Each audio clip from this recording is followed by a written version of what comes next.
Olá, pessoal! Bem-vindos de volta ao nosso canal. Hoje vamos mergulhar numa das histórias mais emocionantes e poderosas já contadas, a ressurreição de Lázaro. É uma narrativa que fala sobre esperança, amizade e um poder que desafia a nossa compreensão da vida e da morte. Então, preparem-se porque esta história tem muito a nos ensinar. Tudo começa numa pequena aldeia chamada Betânia, perto de Jerusalém. Lá viviam 3 irmãos: Marta, Maria e Lázaro. Eles não eram apenas seguidores de Jesus, eram seus amigos íntimos, pessoas com quem ele partilhava refeições e conversas. A casa deles era um refúgio para Jesus, um lugar de paz e amizade verdadeira. É importante entendermos essa conexão profunda para sentirmos o peso do que está para acontecer. Um dia, a tragédia bate à porta. Lázaro fica gravemente doente. Preocupadas, suas irmãs, Marta e Maria, enviam uma mensagem urgente a Jesus, que estava em outra região. A mensagem era simples, mas carregada de afeto e confiança. Senhor, aquele a quem amas está doente. Elas não pediram para ele vir correndo, não exigiram uma cura à distância. Apenas informaram, confiando que o amor que Jesus sentia por Lázaro seria suficiente para movê-lo. Aqui, a história toma um rumo inesperado. Ao ouvir a notícia, Jesus não sai imediatamente. Pelo contrário, ele diz algo enigmático aos seus discípulos. Esta doença não acabará em morte, mas é para a glória de Deus, para que o Filho de Deus seja glorificado por meio dela. E para surpresa de todos, ele permanece onde estava por mais 2 dias. Imaginem a angústia de Marta e Maria. Cada hora que passava, a esperança diminuía. Elas devem ter se perguntado: por que ele não vem? Será que a nossa mensagem chegou? Ele não se importa? Essa espera é um elemento crucial. Muitas vezes em nossas vidas, quando enfrentamos uma dificuldade, oramos e esperamos uma resposta imediata. E quando o silêncio é a única resposta, a nossa fé é testada. Sentimos o mesmo que Marta e Maria. Uma mistura de confusão, medo e talvez até um pouco de abandono. Mas a demora de Jesus não era por indiferença.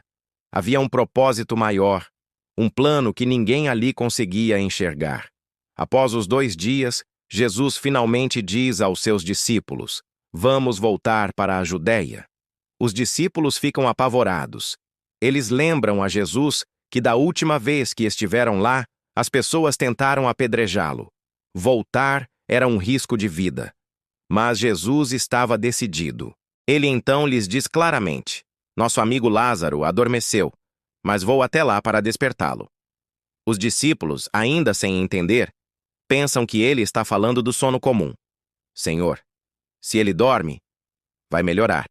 Eles respondem aliviados. Então, Jesus precisa ser direto. Lázaro morreu. E por vossa causa, alegro-me por não ter estado lá, para que vocês creiam. Mas vamos até ele.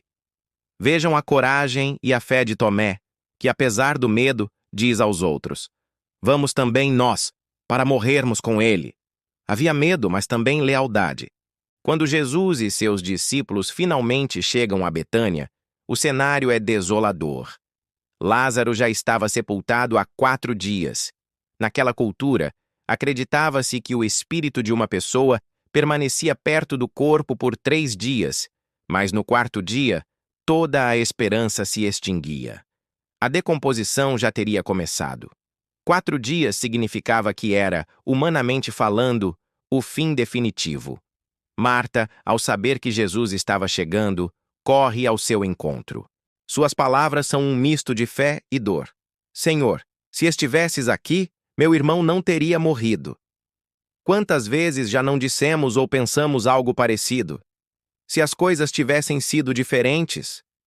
É um lamento que expressa uma fé no poder de Jesus, mas também a dor da realidade presente. Ela continua: mas sei que mesmo agora, Deus te dará tudo o que pedires. A esperança dela, mesmo que pequena, ainda brilhava. Jesus lhe responde com uma das frases mais poderosas de toda a Escritura: Eu sou a ressurreição e a vida. Aquele que crê em mim, ainda que morra, viverá. E quem vive e crê em mim, não morrerá eternamente. Você crê nisso? Jesus não diz, eu vou trazer a ressurreição, mas eu sou a ressurreição. Ele estava revelando que o poder sobre a vida e a morte não é algo que ele apenas comanda, mas é a sua própria essência. Enquanto isso, Maria estava em casa, cercada por amigos e familiares que tentavam consolá-la. Quando Marta lhe conta que Jesus a está chamando, ela se levanta rapidamente e vai ao seu encontro. Ao ver Jesus, ela se joga a seus pés e repete as mesmas palavras de sua irmã. Senhor, se estivesses aqui, meu irmão não teria morrido. A dor dela é palpável, crua. E aqui vemos o lado mais humano de Jesus. Ao ver Maria chorando, e os que com ela estavam também chorando, a Bíblia diz que ele se comoveu profundamente em espírito e ficou perturbado. Ele perguntou, onde o colocaram? E quando o levaram ao túmulo, a Escritura nos dá o versículo mais curto, mas um dos mais profundos. Jesus chorou. Pensem nisso por um momento. Aquele que sabia que ressuscitaria Lázaro em poucos minutos, aquele que é a própria vida, chorou. Ele chorou por empatia. Ele sentiu a dor de suas amigas, a dor da perda, a dor que a morte causa na experiência humana. Ele não minimizou o sofrimento delas com um "não se preocupem, vou resolver".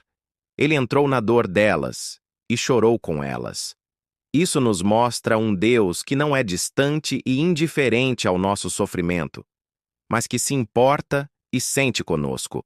O túmulo de Lázaro era uma caverna, com uma grande pedra a selar a entrada.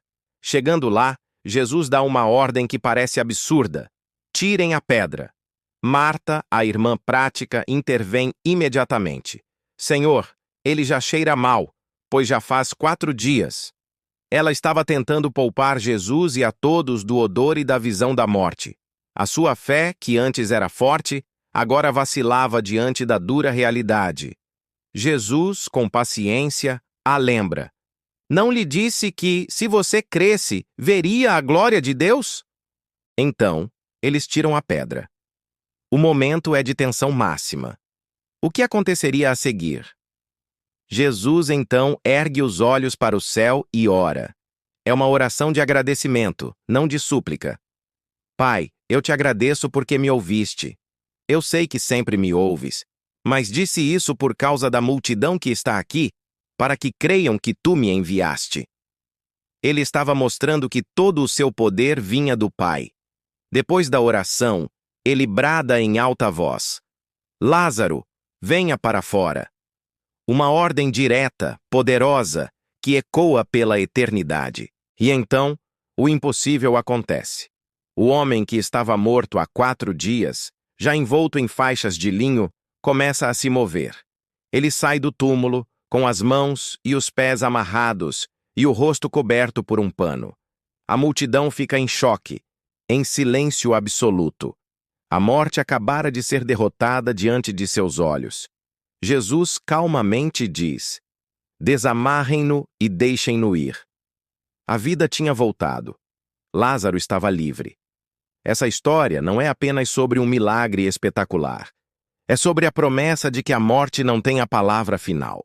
É sobre a certeza de que, mesmo nas esperas mais longas e nos vales mais escuros, há um propósito maior. É sobre um Deus que chora conosco em nossa dor e que tem o poder de transformar o nosso luto em alegria. A ressurreição de Lázaro nos ensina que a fé não é a ausência de dor ou dúvida, mas a confiança de que, mesmo em meio a elas, Jesus está no controle. A história de Lázaro aponta para a própria ressurreição de Jesus, a vitória definitiva sobre a morte que oferece a todos nós a esperança da vida eterna. Então, da próxima vez que você se sentir em um túmulo de desespero, quando parecer que já se passaram 4 dias e toda a esperança acabou, lembre-se da voz que chamou Lázaro. Essa mesma voz chama por você, oferecendo vida nova e libertação. Obrigado por assistirem até o final. Se esta mensagem tocou seu coração, deixe seu like, compartilhe com alguém que precise ouvir sobre essa esperança. E não se esqueça de se inscrever no canal para mais conteúdos como este. Deixe nos comentários o que mais te impactou nessa história. Fiquem com Deus e até a próxima.